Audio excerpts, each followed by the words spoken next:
یہ محرم کا مہینہ اسلامی کیلنڈر کا پہلا مہینہ ہے۔ 100 میں سے 90 مسلمانوں کو نہیں پتہ۔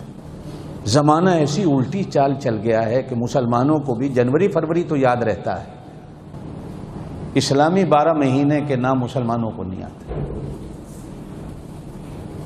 آپ اور میں اپنی چھوڑیں، اچھے پڑھے لکھے لوگوں کو نہیں آتے، اور پڑھے لکھے لوگوں کو علاوہ مصلی پہ کھڑے ہونے والے امام سے بھی اگر پوچھو کہ یہ 12 مہینوں کے نام بتا دو تو نہیں آتے، اس لیے کہ عادت پڑ گئی ہے۔ کیلنڈر جب بھی دیوار پہ لگا دیکھنا ہے، اسکول جاتے ہیں بچے، آج ہمارے بھی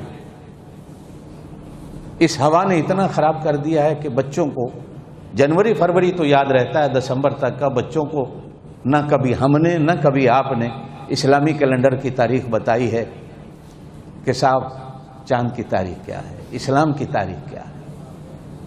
مسلمان ملکوں میں بھی سوائے ایک دو کے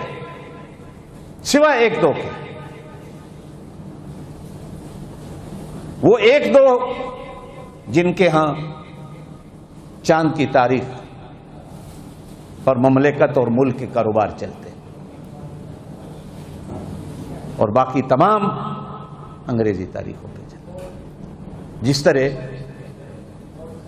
ایک دو مسلمانوں کے ملک ہوں گے جن ملکوں میں جمعے کو چھٹی ہوتی ہے، ورنہ مسلمان ملکوں میں بھی اتوار کو چھٹی ہوتی ہے۔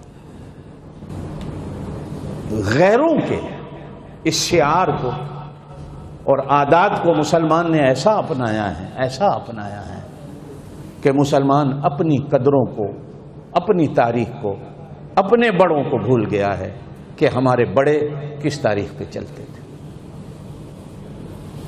یہی وجہ ہے کہ آج رمضان اور عید کے چاند پر ہماری لڑائیاں ہوتی ہیں کہ عید کب ہے اور رمضان کب ہے، اس لیے کہ عادت ہی نہیں رہی چاند دیکھنے کی۔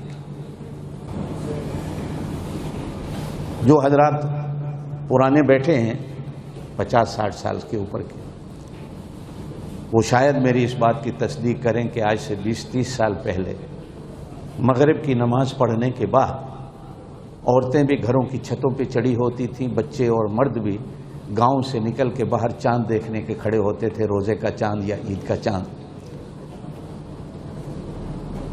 گاؤں کا ہر آدمی کھڑا ہوتا تھا چاند دیکھنے کے لیے۔ آج ایک بھی بندہ نہیں کھڑا ہوتا، ہر کوئی ٹی وی کے آگے بیٹھا ہوتا ہے کہ ٹی وی والے کب اعلان کرتے ہیں چاند ہوا ہے کہ نہیں۔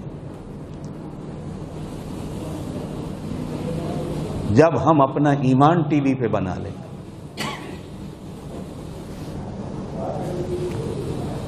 جب ہم اپنا ایمان انٹرنیٹ پہ بنا لیں گے،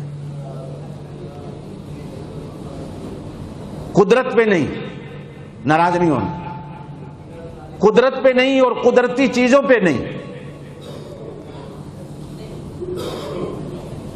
پھر اس وقت ہمارے ایمان کا اللہ حافظ ہوگا۔